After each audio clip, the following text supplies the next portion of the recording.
안녕하십니까. 평생투자 파트너 회원관리팀입니다. 네, 오늘은 알렉산더 엘더에 언제 매도할 것인가 제 두 번째 설명드릴 차례입니다. 오늘은 해당 3장에서 책에서 3장에서 훌륭한 기록이 훌륭한 매매를 낳는다라는 부분입니다. 한마디로 기록을 잘해서 매매의 성공률을 높이자라는 것이죠. 알렉산더 엘더는 이렇게 이야기를 합니다. 경험에서 배우는 최선의 길은 기록을 잘하는 것이다. 그래서 기록을 하지 않으면 덧없이 흘러버릴 경험들이지만 기록을 한다면 확실히 기억으로 그리고 교훈으로 삼을 수 있게 된다라고 이야기를 합니다. 그러면 알렉산더 엘더는 어떻게 기록을 했고 어떤 방식으로 기록을 해 나가는지 책을 보면서 확인을 해 보겠습니다. 우선 엘더가 얘기하는 부분은 기본 업무를 이야기를 하면서요. 기본 업무는 트레이더의 스프레드시트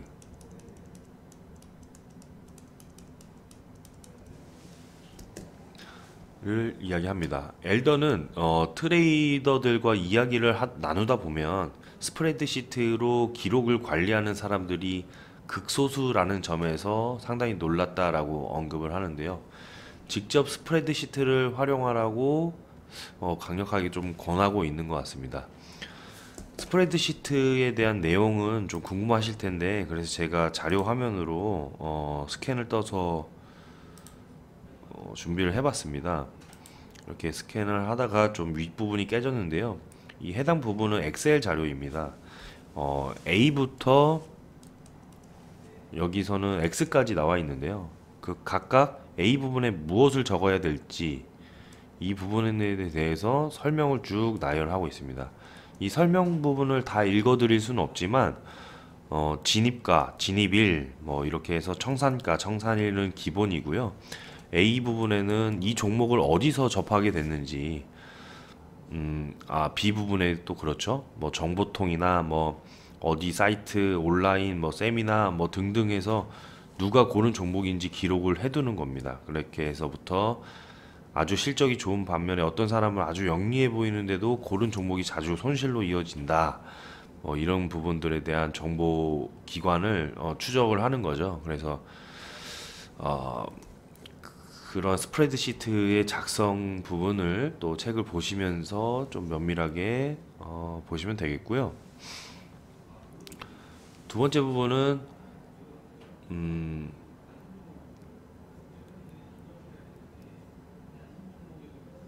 매매 일지를 또 기록을 하는 거죠. 당연히 스프레드시트는 매매 일지로는 보지는 않습니다. 그러니까 죄송합니다. 그 스프레드시트의 그 기록을 하는 것은 기본 업무이거고요. 그 스프레드시트도 예를 들어서 이제 작성을 하는데 굳이 매매일지를 또 작성할 필요가 있냐라고 물어본다면 엘더는 여기서 이렇게 이야기를 합니다. 예를 들어서 엘더는 그 매매일지를 그림 캡처를 해서 그림 파일로 이제 차트를 기록을 이렇게 사진 파일로 하는데요. 한마디로 이제 그림 일기라고 비유를 합니다. 그 그림 일기가 한마디로 매매일지인데 이렇게 가족들 사진이나 애완동물이나 등등 애호하는 부분의 그 사진을 지갑에 놓고 다니듯이 이 매매일지를 엘더는 소지하고 있는 것입니다. 그만큼 애착심을 가지고 이 매매일지에 대해서는 필수적이라고 생각하는 것이죠. 한마디로 이제 많은 사람이 좋아하는 물건이나 사람의 사진을 가지고 다니는데 매매 사진도 가지고 다닐 정도로 애착심을 가지고 있다는 것을 느낄 수 있습니다.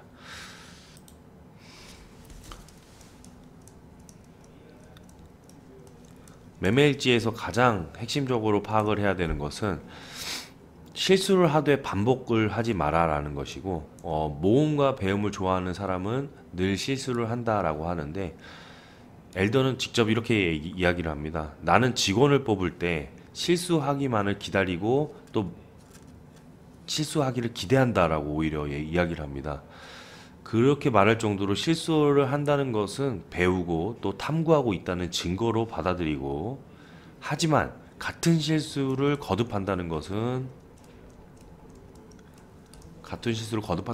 신중하지 못하거나 심리적으로 문제가 있다고 표시하고 또 지적을 합니다.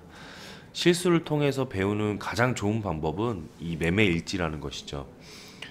전일 매매 일지를 완성하기 전에는 아침도 안 먹을 정도로, 그러니까 매매 일지를 전일자를 다 완성했을 때 다음날 아침을 먹는 것이죠. 그렇게 할 정도로 꾸준하게 작성을 해 나가고 있는 것을 느낄 수 있습니다. 엘더는 아까 말씀드렸다시피 매매 일지를 매매 그림으로 기록을 한 것으로요. 이제 화살표나 뭐 선이나 간단한 메모가 있는 차트를 활용해서 진입과 청산을 기록을 합니다. 그리고 매수 매도 할 때마다 매매 일지의 항목을 하나를 만드는 거죠. 스프레드 시트가 있는데 아까 말씀드렸다시피 왜 또 그림 일기를 써야 할까라는 부분은 이미 언급을 해드렸기 때문에 그만큼 소중하게 애착을 갖고 그렇게 매매 일지를 매일매일 들여다보는 것이죠.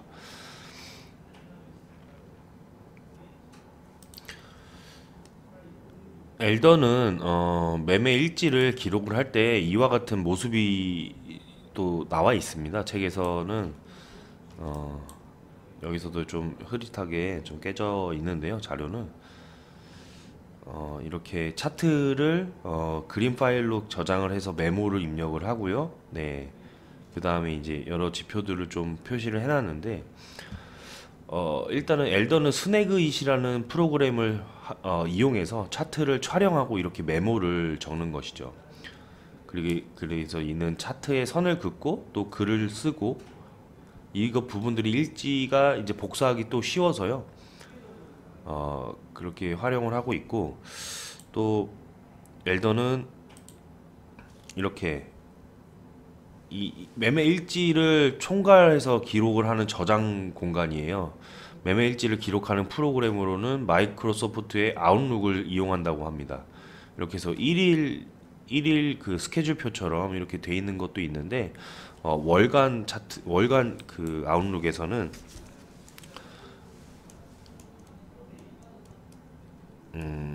관심을 보이고 있었던 그런 종목군들과 직접 매매를 이루고 있던 그 그룹군들, 그리고 청산일자, 진입일자 이런 부분들을 다 항목으로 이렇게 매뉴얼화 시켜가지고 클릭하면은 접속을 할 수 있게끔, 네, 그렇게 다 이렇게 매매일지를 매일같이 기록을 합니다.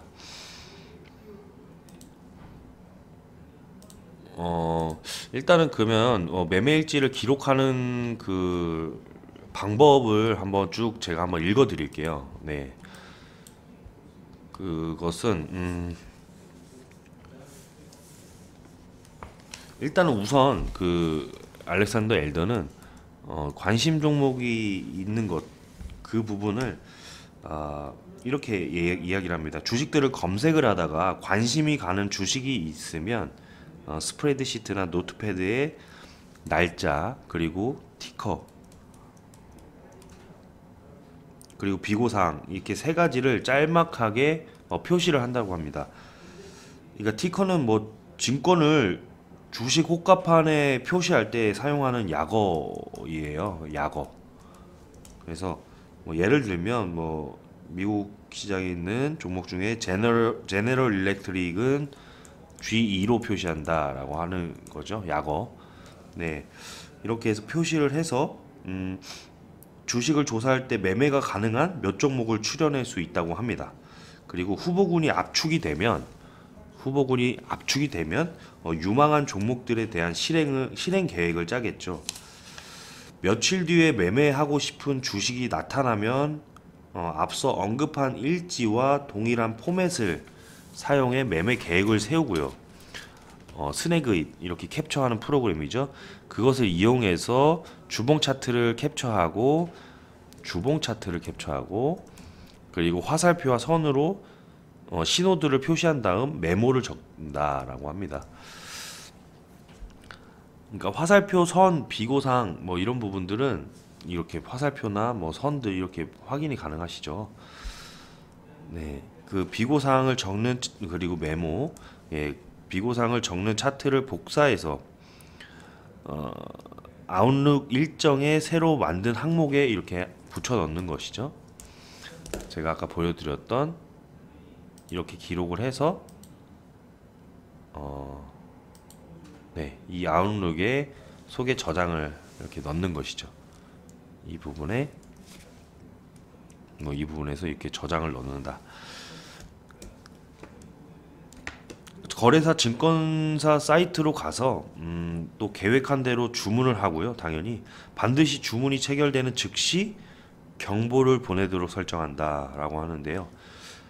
일단 여기서는 뭐 이렇게 이야기를 합니다. 그러니까 포지션에 진입한 뒤로는 한 거래가 체결되면 자동적으로 다른 거래가 취소되는 주문, 그것을 이용해서 이제 손절과 차익 실현 주문을 설정을 하는 게 좋다라고 이야기를 하는 것이죠. 그래서 이렇게 하면 이제 컴퓨터 화면을 보지 않는 그 사이에 투기적인 매매에 당하는 일을 막을 수 있기 때문에 자동 프로그램을 설정을 하는 것이죠. 자동 손절매 주문을 한 종목에 대한 계획이 수립이 되면 시장 분석에 활용되는 프로그램의 시세판 그리고 창, 모니터 이렇게 목록에 티커를 추가한다. 컴퓨터 화면이 크기가 제한되어 있으므로 시세판 창의 크기도 제한되는데 이것은 크게 도움이 된다. 나는 하나하나의 창에 들어갈 만큼의 종목만 모니터를 한다. 이렇게 하면 티커들 때문에 주의가 산만해지지 않아서 좋다. 내가 선호하는 창은 롱, 숏, 선물 포지션을 섹션별로 보여주고 동시에 S&P 500 등의 핵심 시장 지수를 보여주는 창이다. 그러니까 아까 그 설명드린 그 창에서 시장 지수도 표시가 되고요. 예, 시장 지수. 그리고 여기 이제 롱, 숏, 선물 포지션은 선물 포지션을 매매를 하기 때문에 예, 이 부분까지도 다 한 이제 챕터에서 한 이제 캡처 부분에서 기록을 해가지고 한눈에 이제 들어오는 설명을 하려고 하는 것이죠. 그렇게 해서 이제 엘더는 내가 쓰는 시세판 창에는 항상 그날의 마지막 주가와 순주가 변동폭이 표시가 되고요. 그리고 청산 점수를 매깁니다. 청산 점수.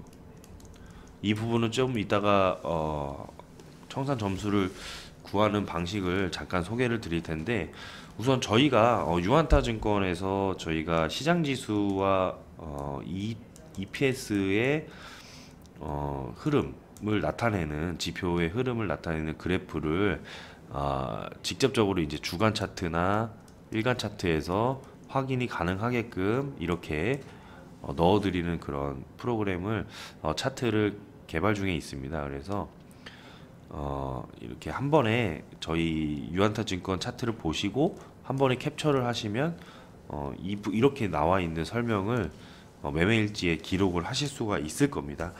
네, 그렇게 해서 많이 기대를 해주시고요.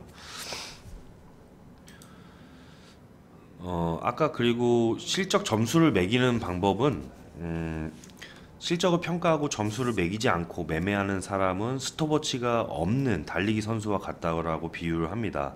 그래서 취미 삼아 뛰는 것이라면 기록 따위는 상관없이 풍경을 즐기며 운동 삼아 뛰면 그만이다. 하지만 취미 삼아 하는 트레이딩은 없다라고 이야기를 하죠.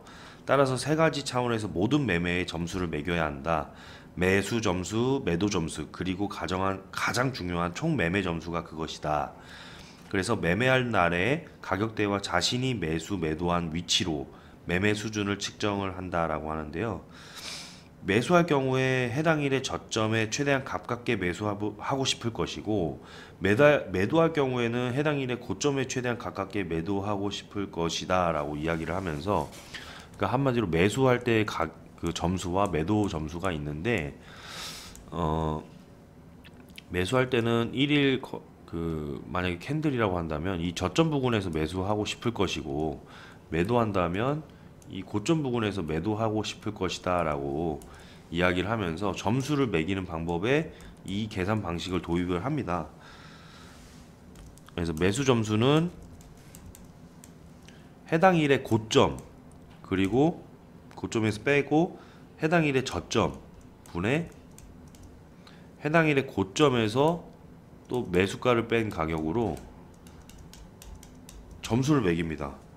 그렇게 하면은 연산경과를 100번율로, 만약에 해당 일의 저점에 매수한다면 점수는 아예 최고점 저점이었으면 100%겠죠. 100점. 그래서 해당 일의 고점에 매수한다면 점수는 0%, 0점이겠죠. 네, 이렇게 해서 20% 이하는 낙제를 기록을 하고요. 50% 이상이면은 양호, 50% 이상이면 양호, 80% 이상이면 우수하다는 그런 성적을 매깁니다. 그리고 매수는 그렇지만 매도는 반대이죠. 해당 일의 고점에서 빼고 해당 일의 저점을 뺀 가격에서 그 분의 매도가에서 해당 일의 저점을 또 뺍니다. 그래서 이것은 이제 20% 이상 이하면은 낙제. 예. 이렇게 해서 점수를 각각 매기게 됩니다.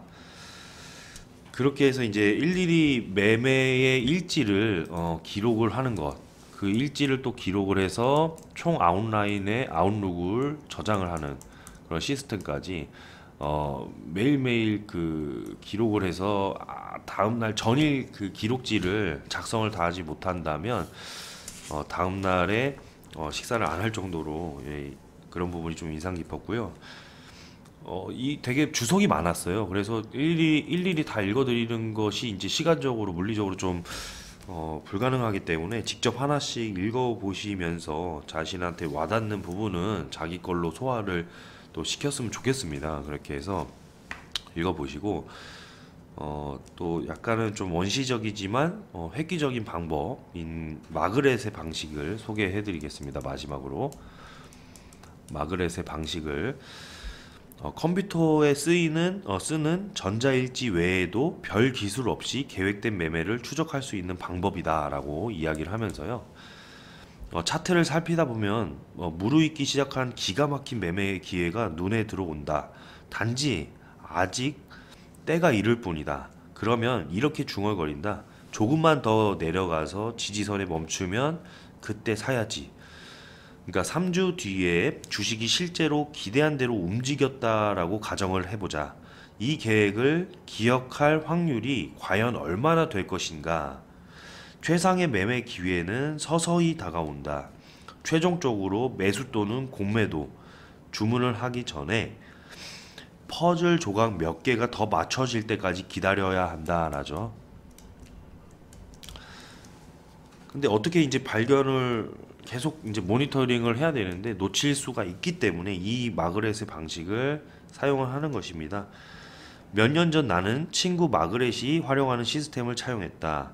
이 시스템은 매매 아이디어를 기록하는데 별다른 기술이 필요하지 않다. 열대지방 펜트하우스에 있는 마그렛 집을 방문했는데 트레이딩 룸에 이렇게 있다면요, 두 개의 게시판에 차트가 꽂혀 있었다. 마그렛은 매매 기회가 무르익으면 그 종목의 차트를 인쇄해서 붉은 펜으로 매수하려면 어떤 조건이 더 충족돼야 하는지 적었다라고 하죠. 저희가 마치 이 종목에 대한 매수를 더 진행을 하려고 가정을 했을 때 이렇게 주가가 흐름에 움직인다면 매수를 하겠다라고 이렇게 관심용을 이야기한 적이 있죠. 그런 것처럼 그런 부분들을 벽지에다가 붙였다는 것입니다.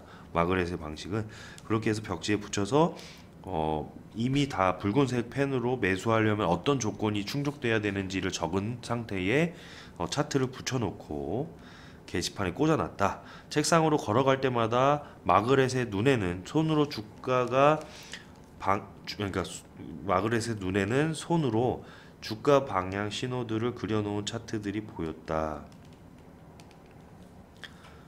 마그렛의 눈에는 그러니까 손으로 주가 방향 신호들을 그려놓은 차트들이 바로 보이게끔 해놓는 것이죠. 그래서 좋은 매매 기회를 놓치려고 해도 놓칠 수가 없을 정도로 그렇게 체크를 했다는 것이고, 마그렛의 방식을 따라 해보겠다고 결심했다면 실제로 매수하거나 계획을 취소한 뒤에는요, 매수하거나 계획을 취소한 뒤에는 즉각적으로 이제 차트를 벽에서 뗀다. 그래서 벽을 깔끔하게 정리해서 늘 최신 정보가 항상 신선한 정보만 보이게 해두도록 해야 했다라는 것입니다. 그렇게 해서 여기 그 장에서는 해당 그 내용들에 대해서 문제도 이렇게 나와요. 그래서 문제를 또 풀면서 정답도 확인해 보면서 예, 이번 그 세 번째 장의 부분은 마감이 되는데요. 그 다음 부분은 이제 제 2부로서 매도의 모든 것을 설명드릴 차례입니다. 그래서 다음 시간에도 지속적으로 또 설명을 드려보겠습니다. 네, 이번 시간에 설명 드려주셔서 감사드리고요. 네, 다음 시간에 또 좋은 모습으로 인사드리겠습니다. 감사합니다.